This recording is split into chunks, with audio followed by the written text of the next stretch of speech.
yang menjadi dasar Prabowo memilih Gibran itu karena faktor apa gitu?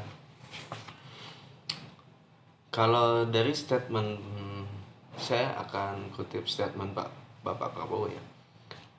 Eh, Menurut beliau Gibran adalah sosok pemuda yang cerdas. Lalu Gibran juga eh, punya banyak prestasi di Solo kok, ya kan? Dia pernah memimpin daerah sebagai pimpinan daerah di Solo, kinerjanya bagus, dan yang dia lihat adalah sosok anak muda. Karena memang Indonesia ini yang menurut Prabowo dan RPGM juga sepakat, kita akan dipimpin oleh generasi milenial selanjutnya, gitu kan. Dan sosok anak muda ini memang dibutuhkan.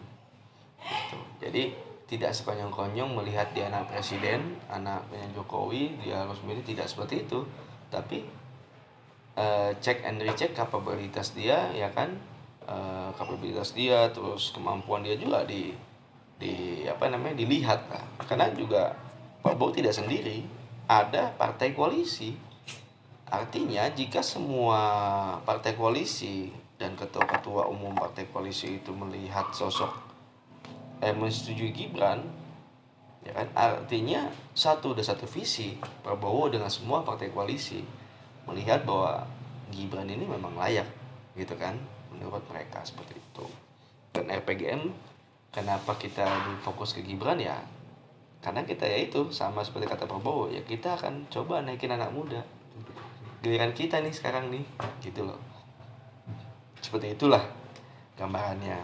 Jadi tidak melihat itu anak siapa, tidak, kalau putusan MK pada saat itu ya silakan saja, itu kan proses hukum yang berlaku, kita akan manut aja.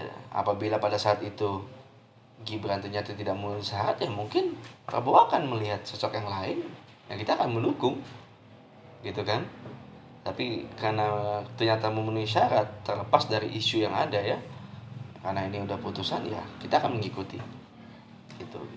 Dan Gibran ya, kalau orang bilang masih kecil dan tidak bisa apa-apa, toh buktinya ketika debat, ya kan, semua orang pada saat debat bingung, ya kan, 180 derajat berbeda, ya kan, pelangak pelongo diem apa segala macam, tapi ketika debat dia mampu mengimbangi semua seniornya. Itu aja, kita lihat di sana kok pada saat itu. Saya juga sendiri nggak percaya ternyata bisa Gibran berdebat seperti itu.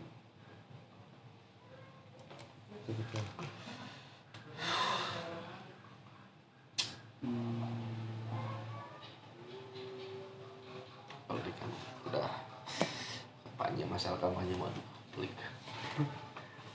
banyak intrik, banyak kepentingan.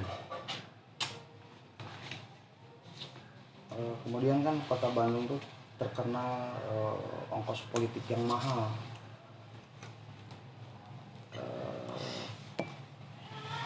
Nah, bagaimana tim Bapak ini untuk mengurangi daripada angka politik money di wilayah kota Bandung gitu. Tetapi daya saing dengan tim ses lain, katakan ketika misalkan Ganjar Pranowo dengan tim sesnya yang secara gamblang dan terang-terangan gitu kan mengambil ataupun ya merekrut mengajak anak-anak muda bahkan di kalangan mahasiswa untuk misalkan hadir di gazebo gitu untuk merayakan band-band musik dan sebagainya. Itu kan merupakan sebuah pencitraan lah gitunya. Ya, tapi ongkos ataupun biaya politik yang dikeluarkan oleh Ganjar itu otomatis kan cukup besar gitu lah. Oke. Paham saya. Jadi gini, seperti yang saya bilang tadi, ya ada namanya kos politik. Ya, di Bandung itu yang dikeluarkan adalah kos politik, bukan money politik. Kos politik ya apa ya? Bisa dibilang ya biaya kampanye. Kan biaya kampanye untuk sewa tenda, panggung, sewa lokasi, itu kan biaya kampanye harus dikeluarkan, kan media, ya kan? promosi dan segala macam, dan apa namanya, kayak gift ya. Gift itu kan boleh kan, alat peraga kampanye kan, APK segala macam. Itu yang dikeluarkan nah, itu. Tapi kalau misalnya masalah money politik, saya kembali lagi saya bilang, Bandung tuh kalau dilihat dari segi yang milenialnya justru nggak bisa disogok. Gitu loh. Beda sama daerah lain gitu. Money politik di Kota Bandung itu sangat sangat hampir tidak ada lah menurut saya. Gitu kan? Ya, kalau ada mungkin, saya bilang mungkin ada, tapi tidak sebesar di daerah lain. Betul. Gitu. Karena pemilihnya sudah pemilih yang rasional, yang sudah dewasa, mereka jauh lebih pintar, dan mereka tidak mau kepala mereka dibayar hanya dengan 100.000, 50.000 untuk 5 tahun ke depan. Mereka tidak seperti itu. Justru saya bilang, kesusahan saya adalah pada saat itu adalah bukan susah mengeluarkan berapa banyak uang untuk mengajak mereka memilih Prabowo dan Gibran, tapi dengan kritisan mereka untuk menjawab semua tantangan dan kritisan mereka ini loh kesulitan kita ini tuh. Dan alhamdulillah ya, saya bisa dibilang ya hampir mampu menjawab semua lah kritisan dari mereka itu. Sedikit lah money politik itu mungkin ada ya, tapi saya tidak pernah melihat lah kalau saya. Kalau kos politik itu pasti ada, karena APK kan butuh nyetak banner apa segala macam kan, nyewa alat, nyewa ini pasti butuh uang. Itu kos politik. Ya saya rasa mau kubu 01 atau 03 sama, ngeluarin biayanya juga besar. Nggak tahu, saya lupa berapa miliar kan pada saat itu kan biaya kampanyenya kan. Laporan biaya kampanye masih bisa dicek lah, laporan biaya kampanye berapa miliar gitu.